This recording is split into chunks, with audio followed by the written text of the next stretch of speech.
नमस्कार दोस्तों, स्वागत है आपका स्टडी फॉर सिविल सर्विसेज में। वीडियो को पूरा देखिए। कोई भी आपका फीडबैक है, कोई सजेशन है, तुरंत वीडियो में कमेंट करके जरूर बताइए। अच्छा लगे तो वीडियो लाइक जरूर कर लीजिए और ऐसे वीडियो लगातार फ्री में पाने के लिए चैनल को तुरंत सब्सक्राइब कर लीजिए और बेल आइकन को जरूर टैप कर लीजिए ताकि आगे भी सारे वीडियो आपको मिलते रहे। यूट्यूब में फॉलो करते हैं तो प्लीज ये वाला फ्री टेलीग्राम चैनल जरूर ज्वाइन कर लीजिएगा। सारे नोटिफिकेशन, सारे अपडेट यहीं पे आते हैं, ध्यान रखिएगा। स्टडी फॉर सिविल सर्विसेज का कोई भी पेड ग्रुप अगर आपको ज्वाइन करना है तो सिर्फ 856480560660897523864455 यही नंबर है हमारे, सिर्फ जहां पे कॉल या व्हाट्सएप कर सकते हैं। इंस्टाग्राम पे हमारा पेज जरूर फॉलो कर लीजिएगा, studyforcivil.services है। ट्विटर पे हमको जरूर फॉलो कर लीजिएगा, @studyforcivils है। सारे क्वेश्चन अटेम्प्ट करिए और स्कोर अपना तुरंत कमेंट करके बताइए। दोस्तों नमस्कार, स्टडी फॉर सिविल सर्विसेज में आप सभी का स्वागत है। यहाँ पे आर एग्जामिनेशन जो होने वाला है नेक्स्ट मंथ, पेड क्विज हम लोग वीडियो फॉर्मेट में लगातार देख रहे हैं, ठीक। और शॉर्ट नोट्स अगर आपको चाहिए हमारे पेड ग्रुप में जुड़ना चाहते हैं तो डिस्क्रिप्शन बॉक्स में कॉन्टैक्ट डिटेल्स हैं। और ऑफलाइन टेस्ट सीरीज भी आयोजित हो रही है हमारी हर वीकेंड पे, उसमें रजिस्टर करना चाहते हैं तो studyforcivilservices.co.in इस वेबसाइट पे विजिट करें आप, ठीक है। स्टार्ट करते हैं आज के फर्स्ट क्वेश्चन से। हम पूछा गया हमसे व्यावहारिक वेदांत, इसके प्रतिपादक कौन है? प्रैग्मेटिक वेदांत, तो जैसे अलग अलग फिलोसॉफिकल थॉट्स आप पढ़ते हैं कि किसके द्वारा कौन सा दिया गया, तो उसी के क्रम में जैसे हमने लास्ट वीडियो में शायद ये शिकागो इवेंट देखा था विवेकानंद जी का, तो उसी के समय से व्यावहारिक वेदांत है ना, इसके प्रतिपादक माने जाते हैं विवेकानंद जी, ठीक। तो बस ये नाम और इनका ये जो है टर्म ध्यान रखेंगे। क्लासिकल डांस फॉर्म्स हम पहले भी बात कर चुके हैं, तो उसी में से जैसे उत्तर प्रदेश के रेफरेंस में हम कथक की बात करते हैं तो कथकली नृत्य की जो उत्पत्ति है किस राज्य में हुई? केरला से हुई है ये, ठीक है। उससे ही संबंधित है ये। और इसमें ये चीज़ ध्यान रख सकते हैं कि इसके जो मतलब कथानक होता है जिस पे बेस्ड इसमें डांस वगैरह परफॉर्म किया जाता है, तो वो रामायण और महाभारत की जो मतलब घटनाएं हैं उस पर होता है। 19वीं शताब्दी के उत्तरार्ध में नियो हिंदुइज्म, नव हिंदूवाद, उस समय की जो सोसाइटी थी तो उसमें एक तरीके से ये नए तरह का टर्म, क्योंकि ब्रिटिशर्स का जो एक धर्म के मामले में भी काफ़ी हस्तक्षेप होने लगा था, तो उसी में इसके सर्वश्रेष्ठ प्रतिनिधि या इसको इस मतलब जो समूह के लोग हो कह सकते हैं, उस समय जो लोग होने लगे, तो इसको रिप्रेजेंट सबसे बेस्ट तरीके से किसने किया? तो स्वामी विवेकानंद। ब्रिटिश साम्राज्य पूरी तरह से सड़ चुका है, हर तरह से भ्रष्ट, अत्याचारी व हीन है। यह कथन किनके द्वारा दिया गया? ब्रिटिश काल में। तो जो है स्वामी विवेकानंद की ही एक शिष्या कह लीजिए, है ना, ये सिस्टर निवेदिता, ठीक। इनका जो मूल नाम था वो मार्गरेट एलिजाबेथ नोबल था, ठीक। किसको ध्यान रखेंगे? और इन्होंने ही, है ना, यहाँ पे ये स्टेटमेंट दिया था, तो ध्यान रखेंगे। शारदा मणि कौन थी? तो कुछ मध्यकाल, अरे माफ़ कीजिएगा बार बार मध्यकाल आ जा रहा है, ब्रिटिश काल में जो फेमस इस तरह के समाज सुधारक हुए उनकी पत्नियों के नाम कई बार पूछ लिए जाते हैं, ठीक है। तो हो सके तो इसको भी ध्यान रखेंगे। रामकृष्ण परमहंस की पत्नी थी ये। कौन सा भारतीय कृषि की निम्न उत्पादकता का कारण नहीं है? लो प्रोडक्टिविटी, जाहिर सी बात है, पॉपुलेशन प्रेशर है ना, तो एक्सप्लॉयटेशन रिसोर्सेज का बहुत है, फिर है कि डिस्गाइज अनएम्प्लॉयमेंट सबसे बड़ा रीज़न होता है ये। स्मॉल लैंड होल्डिंग्स जो हैं तो उससे भी फ़र्क पड़ता है, लेकिन कोऑपरेटिव एग्रीकल्चर कृषि को बढ़ावा देने या उसमें जो उन्नत तकनीकी है उन सबको शामिल करने के लिए होता है, ये एक कारण नहीं है। नई सुधारी गई ऊसर में हरी खाद के लिए उपयुक्त फसल कौन सी है?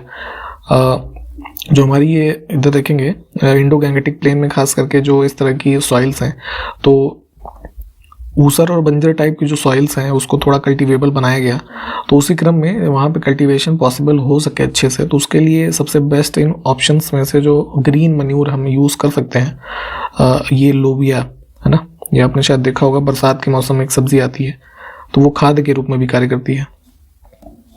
ब्रह्म समाज के बारे में हमने पहले बात की है, तो कौन सा कथन इसके बारे में सही नहीं है? बहुत ध्यान से देखा करिए क्या पूछा गया। तो सही नहीं है कि इसने यह इस सिद्धांत का प्रचार किया कि वेद त्रुटिहीन है, ये वाला गलत है, इसका जो है विपरीत था। नेक्स्ट है ईश्वर के बारे में सोचने के लिए मेरे पास वक्त नहीं है क्योंकि अभी इस धरती पर ही बहुत काम किया जाना है, ठीक। तो ये कथन किसका है? आप देखेंगे ईश्वर चंद्र विद्यासागर जो इसी ब्रह्मो समाज वगैरह जब ये रिफॉर्म्स वगैरह इस तरीके के इंस्टीट्यूशंस हो रहे थे या समाज में चल रही थी चीज़ें, तो विडो रीमैरिज के लिए उन्होंने काफ़ी प्रयास किए, और इन्हीं के कह लीजिए प्रयासों का भी एक रिजल्ट रहा कि विडो रीमैरिज एक्ट जो है 56 में पास हुआ था, ठीक। उसके लिए इनको श्रेय जाता है, तो इन्हीं का ये कथन है, इसको ध्यान रखेंगे। भारतीय कृषि में परिस्थितियों के संदर्भ में संरक्षण कृषि ठीक। कंजर्वेशन एग्रीकल्चर एक टर्म होता है, तो इसकी संकल्पना का महत्व बढ़ जाता है। तो कौन सा यहाँ पे विकल्प जो है संरक्षण कृषि के अंतर्गत नहीं आता है, ठीक। तो कंजर्वेशन टाइप ऑफ एग्रीकल्चर, इसमें मृदा को संरक्षित करना या उसको इस तरीके से प्रिजर्व करना कि प्रोडक्टिविटी हमारी बढ़े, है ना। तो उस क्रम में बागानी यानी कि जो हमारी ये प्लांटेशन क्रॉप्स हैं ये भी लगाई जाती हैं, तो उसका परिहार लिखा है ना, ये गलत है। ये दो विकल्प ठीक है। पहला भी जो है इसको ऐसे लिखना चाहिए था कि बागानी फसलों का, है ना, प्रयोग किया जाना, तो वो संरक्षण कृषि का ही एक फीचर होता है।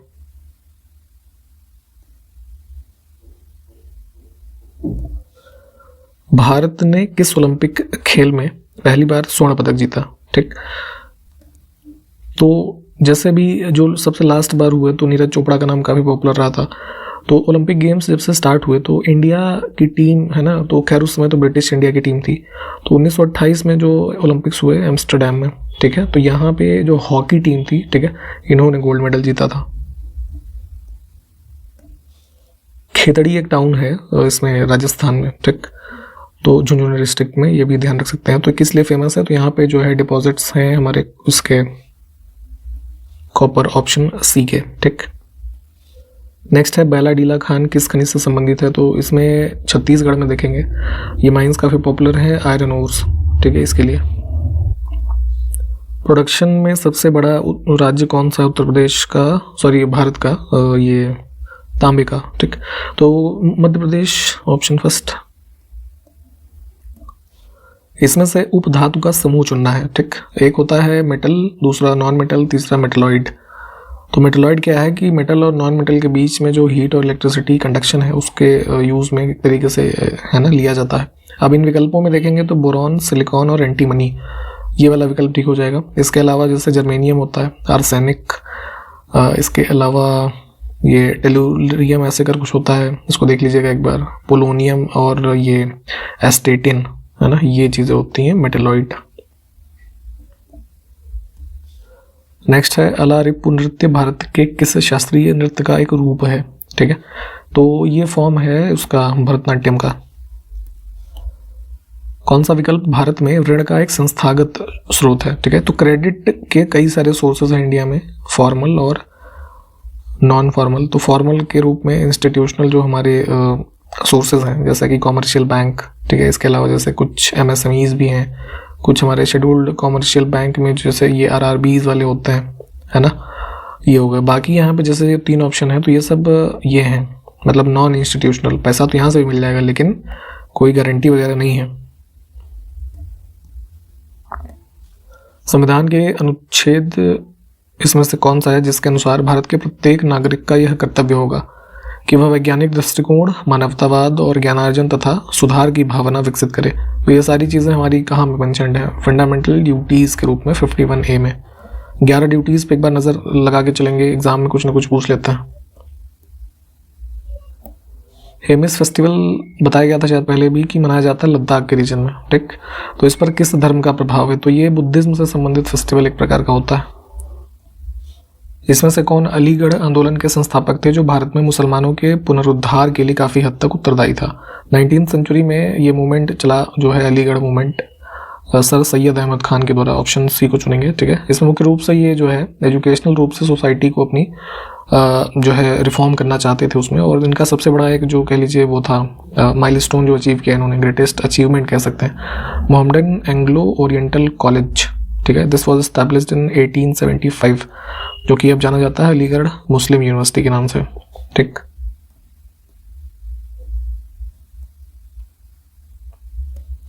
देव समाज का संस्थापक इसमें से कौन था, तो ये जो है लाहौर में फाउंड हुआ था, इसको ध्यान रखेंगे। एक प्रकार से क्वासी रिलीजियस रिफॉर्म मूवमेंट कह सकते हैं इसे हम, ठीक, शिव नारायण अग्निहोत्री के द्वारा। देखिए शरीर के संबंध में जो हमारी कोशिकाएं हैं, तो कोशिकाओं में प्रोटीन का संश्लेषण होता है, ठीक। तो किस भाग में होता है ये, है ना, तो ये होते हैं हमारे राइबोसोम।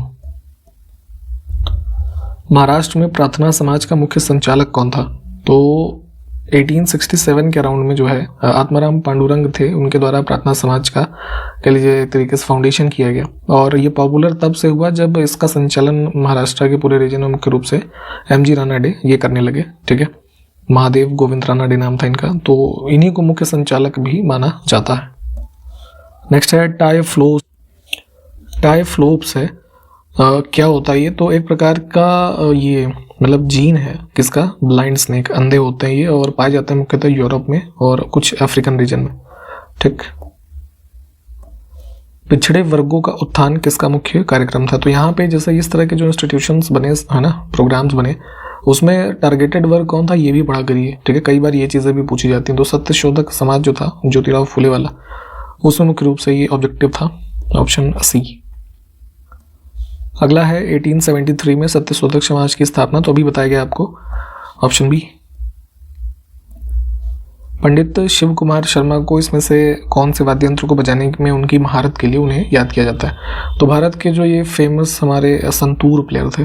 ठीक, भारत के किस राज्य में एल्युमिनियम प्रगलन संयंत्रों की संख्या सबसे अधिक है? तो एल्युमिनियम के जितने स्मेल्टिंग प्लांट्स देखेंगे ज़्यादातर इसका कार्य है उड़ीसा में। ठीक, ऑप्शन डी को चुनेंगे। आप हमें जरा एक चीज़ ये बताइए, एल्युमिनियम के जो रिसोर्सेज हैं है ना, तो मैक्सिमम जो फिनिश्ड गुड्स हैं उसके प्रोडक्शन में कौन सा स्टेट है फर्स्ट पोजीशन पे, ये बताइए। मध्य अक्षांश मरुस्थल, ठीक है, मिड लैटिट्यूड डेजर्ट का जो एरिया है वो 35 डिग्री नॉर्थ और साउथ से लेकर के कितने डिग्री के बीच है ना। और यहाँ पे जो ये बेसिकली जाहिर सी बात है 35 से आगे बढ़ेंगे तो ये 60 के बीच में पाया जाता है। तो ये पोलर रीजन की तरफ बढ़ता हुआ हिस्सा है ना, हाई प्रेशर वाला। तो इसमें चुनेंगे सी ऑप्शन को। एक बंधन फाइनेंशियल सर्विसेज या बंधन बैंक के रूप में है ना इंस्टीट्यूशन स्टार्ट हुआ 2014 में। तो इसका मुख्यालय कुल मिलाकर के पूछा गया है और RBI के द्वारा इसको यूनिवर्सल बैंक स्टार्ट करने के लिए जो है मंजूरी दी गई थी, तो कोलकाता में है। ज़्यादातर बैंकों का हेडक्वार्टर देखेंगे तो आप ये मुंबई में स्थित है। कोरापुट जिले में पंचपतमाली एक फेमस स्थल है, तो भंडार है इसमें से किस खनिज का यहाँ पे ये बताना है। तो जो है ये बॉक्साइट का है ना, रिजर्व है, ऑप्शन सी। निम्नलिखित में से किस अंग्रेज मराठा युद्ध के परिणाम स्वरूप पेशवाओं के प्रांतों का विलय बंबई प्रेसिडेंसी में हो गया? तो ईस्ट इंडिया कंपनी और मराठास के बीच में है ना जो ये सीरीज ऑफ वॉर्स हुए लगातार, तो 1817 वगैरह के टाइम पीरियड में देखेंगे तो जो थर्ड वाला होता है ना, यहाँ से पूरी तरीके से जो इनका टेरिटरीज थी पेशवास की, ये बॉम्बे प्रेसिडेंसी जो ईस्ट इंडिया कंपनी रूल करती थी इसके अंतर्गत फिर शामिल हो गई। दक्षिण भारत में मंदिरों के प्रांगण में बने हुए ऊंचे द्वारों को क्या कहा जाता था? एक यहाँ पे आपसे रिक्वेस्ट है, आजकल जैसे राम मंदिर का अभी जो है मूर्ति स्थापना होनी है, तो इस वजह से ये सब काफ़ी चर्चा में है। तो जितने भी टेम्पल आर्किटेक्चर हैं है ना, और उसके क्या इंपॉर्टेंट फीचर्स होते हैं, एक बार थोड़ा कोशिश करिएगा, पढ़ के जाइएगा। आपके एग्जामिनेशन में संभावना है कि इन सब चीज़ों से एक आध दो क्वेश्चन बनने की है ना, कि जैसे अब राम मंदिर है तो वो नागर शैली में बन रहा है, ठीक है, या उसके क्या क्या फीचर होते हैं, विमान होता है, शिखर होता है, गर्भगृह होता है, ये सब थोड़ा देख के जाइएगा। तो जैसे मोस्टली नॉर्थ इंडिया के मंदिर जो होते हैं वो नागर शैली, दक्षिण भारत के जो हैं साउथ इंडिया के वो द्रविड़ शैली में, ठीक है। तो द्रविड़ शैली के जो मंदिर होते हैं उसमें मंदिर के जो कैंपस होता है वही यहाँ पे क्वेश्चन है कि मंदिरों के जो प्रांगण है पूरा, तो स्टार्टिंग में काफ़ी जो बड़ा गेट होता है ना, द्वार, ऊंचा द्वार, उसको क्या कहते हैं? तो इसको कहा जाता है गोपुरम। बैंकिंग एजेंट के रूप में नियुक्त की गई महिला SHG सेल्फ हेल्प ग्रुप सदस्य को क्या कहा जाता है? तो ग्रामीण लेवल पे यहाँ पे माइक्रो लेवल पे जो कुछ महिलाओं की अपॉइंटमेंट की जाती है बैंकिंग एजेंट के रूप में, उनको जो है इसमें से जो विकल्प यहाँ पे लिखे हैं ये सब कुछ नहीं कहा जाता है, उसमें बैंक सखी नाम दिया जाता है उन्हें, ठीक है। तो इनमें से कोई नहीं चुनेंगे। अगला है भारतीय संविधान का कौन सा अनुच्छेद जबरन श्रम को प्रतिबंधित करता है और शोषण को रोकता है? तो जो फंडामेंटल राइट्स हमारे डिवाइडेड हैं अलग अलग अनुच्छेद को मिलाकर के भागों के रूप में, तो उसमें से एक है राइट अगेंस्ट एक्सप्लॉयटेशन। दो अनुच्छेद आते हैं 23 और 24। तो जो फोर्स्ड लेबर है उसको प्रोहिबिट करता है 23, और जो 14 साल से कम उम्र के बच्चे जो हैं उनको किसी हैजार्डस एम्प्लॉयमेंट में लगाना वो बैंक होता है आर्टिकल 24 में, ठीक। विधवा पुनर्विवाह संघ, विडो रीमैरिज एसोसिएशन, इसकी स्थापना हुई थी 1861 में, ठीक। तो इसके संस्थापक कौन थे कुल मिलाकर के ये पूछा गया है? तो MG रानाडे। नेक्स्ट है मुंडारी नृत्य का संबंध किस भारतीय राज्य के आदिवासी समुदाय से है? मुंडा ट्राइब पाई जाती है झारखंड रीजन में, तो उनसे ही संबंधित है मुंडारी डांस। पहले हमने बताया है कि अल्कोहल का जो निर्माण है उसमें फर्मेंटेशन की क्रिया होती है, ठीक। तो उसी में क्वेश्चन बनाया गया है यहाँ पे कि किण्वन की प्रक्रिया के दौरान अल्कोहल निर्माण जो होता है उसके उप उत्पाद यानी कि बाई प्रोडक्ट के रूप में कौन सा पोटेशियम अम्ल लवण प्राप्त होता है, ठीक है। तो बाई प्रोडक्ट कुल मिलाकर के पूछा गया है कि इस पूरे प्रोसेस में क्या प्राप्त होता है, तो पोटेशियम एसिड टार्टरेट या फिर पोटेशियम बाई टार्टरेट कह सकते हैं इसे, ये इसका बाई प्रोडक्ट होता है किसमें, फर्मेंटेशन ऑफ अल्कोहल। कौन सी सरकारी योजना भारत में युवाओं को कौशल विकास का प्रशिक्षण प्रदान करती है? तो स्किल डेवलपमेंट के उद्देश्य से है ना स्टार्ट की गई थी 2015 में प्रधानमंत्री कौशल विकास योजना। किस खिलाड़ी ने आईपीएल 2023 में ऑरेंज कैप जीती थी, ठीक है। तो इंडियन प्रीमियर लीग जो क्रिकेट का आयोजन होता है उसमें सबसे हाईएस्ट जो रन स्कोरर होता है उसको यहाँ पे ऑरेंज कैप, और जो हाईएस्ट विकेट टेकर होता है उसको पर्पल कैप दी जाती है, ठीक है। तो सबसे हाईएस्ट रन स्कोरर थे शुभमन गिल, ठीक, इनको मिला था ये, ऑप्शन डी को चुनेंगे। पर्पल कैप किसे मिला था जरा कमेंट करके बताइए आप लोग। संविधान अनुसूचित जाति और अनुसूचित जनजाति आदेश जो कि सेकंड संशोधन था 2022 में पास हुआ, तो इसने उत्तर प्रदेश के कुछ हिस्सों में यहाँ पे किस समुदाय को अनुसूचित जनजाति के रूप में मान्यता दी है, तो एसटी के रूप में रिकॉग्नाइज किया गया था इस विधेयक के माध्यम से गोंड ट्राइब के लोगों को। अंतिम प्रश्न देखेंगे कि कौन सा विकल्प जो यहाँ पे है किसी वस्तु के अंतिम वस्तु है ना फाइनल प्रोडक्ट के रूप में पहचाने जाने का सही कारण है। तो फाइनल प्रोडक्ट ही वही चीज़ होगी कि जो फर्दर प्रोसेस या मैन्युफैक्चर ना की जाए, ठीक। तो डी विकल्प होगा, निर्माता के द्वारा इसे आगे और संसाधित नहीं किया जाता है, ठीक है। वो होती है हमारी कोई भी मैन्युफैक्चरिंग के द्वारा फाइनल गुड्स, ठीक। तो यहाँ पे हमने इस वीडियो को कंप्लीट किया है। जितने भी क्वेश्चंस हमने देखे हैं जितने प्रकार के, उन सबको प्लीज़ रिवाइज करते चलें क्योंकि अब आपके पास समय बहुत ज़्यादा नहीं है, ठीक है। और जो क्वेश्चन पूछे गए हैं उसको कमेंट करिए, कंटिन्यू करेंगे अगले वीडियो में। तब तक के लिए नमस्कार, जय हिंद।